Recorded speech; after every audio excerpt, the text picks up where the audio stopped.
The legendary Los Angeles Lakers teams of the 1980s had certain names that immediately come to mind: Magic Johnson, Kareem Abdul-Jabbar, James Worthy. But there's one player who was absolutely crucial to those championship runs, yet often gets overlooked in the history books: Michael Cooper. Before Cooper became a Lakers legend, he was just another talented kid trying to make his mark at the University of New Mexico.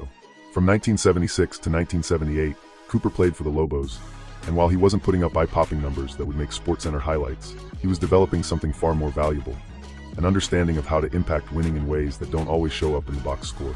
At New Mexico, Cooper was already displaying the defensive intensity and basketball smarts that would later make him indispensable in the NBA. He wasn't the star of the team, but he was the guy who did all the little things that coaches love and teammates appreciate. You know the type: diving for loose balls, taking charges, guarding the opponent's best player, and somehow always being in the right place at the right time. The thing about Cooper's college career is that it perfectly set the stage for what he'd become as a professional. He learned early that basketball isn't just about scoring. It's about understanding your role and executing it to perfection. This mindset would serve him incredibly well when he joined a Lakers team already loaded with offensive firepower. When the Lakers selected Cooper in the third round of the 1978 NBA draft, 60th overall, it's safe to say nobody was expecting him to become a cornerstone of one of the most successful decades in NBA history.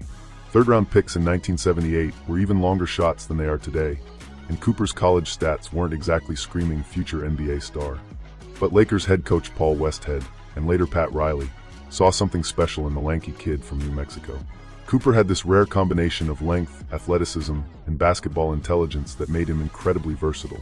At 6 feet 8 inches with long arms and quick feet, he could guard multiple positions, something that wasn't as common or valued in the late 1970s as it is today. What made Cooper so valuable to those Lakers teams wasn't just his individual skills, but how perfectly he complemented the team's style and personnel. Think about it. When you have Magic Johnson running the point and Kareem Abdul-Jabbar dominating the paint, what do you really need? You need someone who can defend, hit open shots, and not mess up the chemistry that's already there. Cooper was like the perfect role player before anyone really understood what that meant. He could guard the opponent's best perimeter player, allowing Magic to focus more on orchestrating the offense. He could switch on to bigger players when needed, giving the Lakers defensive flexibility. And when the ball found him on offense, he could knock down the open three-pointer or make the smart pass to keep the ball moving. But here's what really set Cooper apart. His defensive intensity was absolutely relentless. In an era when offense was king and defense was often an afterthought, Cooper brought a defensive mentality that was almost intimidating. He'd get into his opponent's jersey, make them uncomfortable, and disrupt their rhythm in ways that would frustrate even the most skilled offensive players. From 1980 to 1988, Cooper was a key contributor to 5 Lakers championship teams. 5. That's not a coincidence. That's a testament to his value and the role he played in one of the most dominant runs in NBA history. During the 1985 championship run, Cooper's defensive prowess was on full display. He was often tasked with guarding players like Larry Bird, and while Bird was still going to get his numbers, Cooper made every shot difficult and every possession a battle. That's exactly what you want from your defensive stopper. The 1987 championship team might have been Cooper's finest hour. By this point, he had fully embraced his role as the team's defensive anchor and three-point specialist. He was shooting nearly 40% from three-point range, exceptional for that era, while still providing lockdown defense on the other end. It was the perfect blend of his two most valuable skills. If you want to understand Cooper's impact, you need to appreciate what elite defense looked like in the 1980s. This wasn't the hand-checking, physical defense of earlier eras, but it also wasn't the space and pace style of today's game. Cooper had to be smart, positioning himself perfectly, and using his length and anticipation to disrupt offensive flow. While Cooper is primarily remembered for his defense, his three-point shooting was actually ahead of its time. The three-point line had only been introduced to the NBA in 1979, and many players were still figuring out how to incorporate it into their games. Cooper embraced it immediately. He understood that his role was to space the floor for Magic and Kareem, and the three-point shot was the perfect weapon for that. When defenders helped off him to double-team the Lakers' stars, Cooper was ready to make them pay.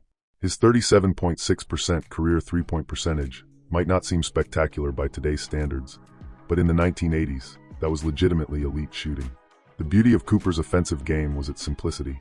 He wasn't trying to create his own shot or dominate the ball. He was a spot-up shooter who knew his spots and was ready when his number was called.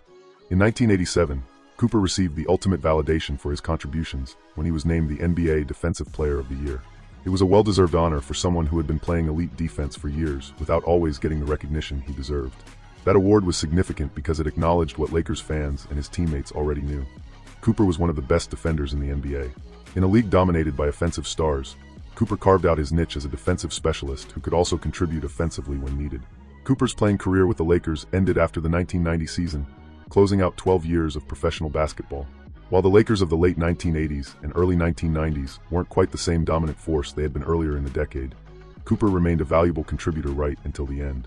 Looking back on Cooper's career, it's clear that he was much more than just a role player. He was an essential piece of one of the most successful franchises in NBA history. His combination of defensive excellence, three-point shooting, and basketball intelligence made him the perfect complement to the Lakers' superstar core.